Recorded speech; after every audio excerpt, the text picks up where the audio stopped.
வணக்கம். யாரோ சொன்னது நெஞ்சில் நின்றது என்ற பகுதியில் இன்னைக்கு குழந்தைகளுக்கான வாழ்க்கை பாடம். நல்லதே நினைப்போம், நல்லதே நடக்கும். ஒரு நாள் அம்மா உணவு சமைத்து 2 கிண்ணங்களில் சாப்பாட்டு மேஜை மேல் வைத்தார். ஒரு கிண்ணத்தின் உணவின் மேலே ஒரு முட்டை, அடுத்த கிண்ணத்தில் உணவின் மேலே முட்டை இல்லை. அம்மா என்னிடம் கேட்டார், உனக்கு இந்த 2இல் எது வேண்டுமோ எடுத்துக்கொள். நான் முட்டை இருந்த உணவு கிண்ணத்தை எடுத்துக்கொண்டேன். என்னுடைய புத்திசாலித்தனமான முடிவுக்காக என்னை நானே பாராட்டி கொண்டேன். அம்மா சாப்பிட ஆரம்பித்த போது எனக்கு ஆச்சரியம். அவருடைய கிண்ணத்தின் உணவுக்கு அடியில் 2 முட்டைகள். அவசரப்பட்டு நான் எடுத்த முடிவுக்காக வருத்தப்பட்டேன். அம்மா மென்மையாக சிரித்தபடி சொன்னார், ஒன்றை நினைவில் வைத்துக்கொள்.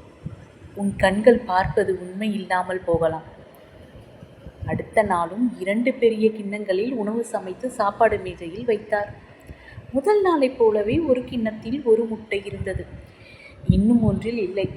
அம்மா என்னிடம் கேட்டார், உனக்கு இந்த 2இல் எது வேண்டுமோ நீயே எடுத்துக்கொள் என்றார் அம்மா.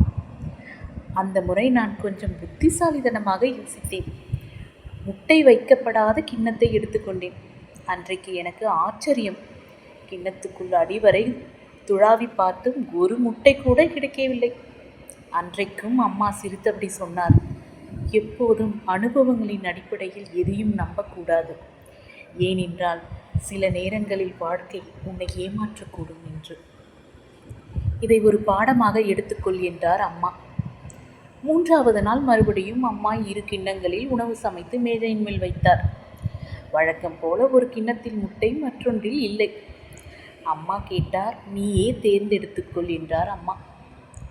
இந்த முறை அவசரப்பட்டு கிண்ணத்தை எடுக்காமல் பொறுமையாக அவரிடம் சொன்னேன், அம்மா, நீங்கள் தான் இந்த குடும்பத்தின் தலைவி.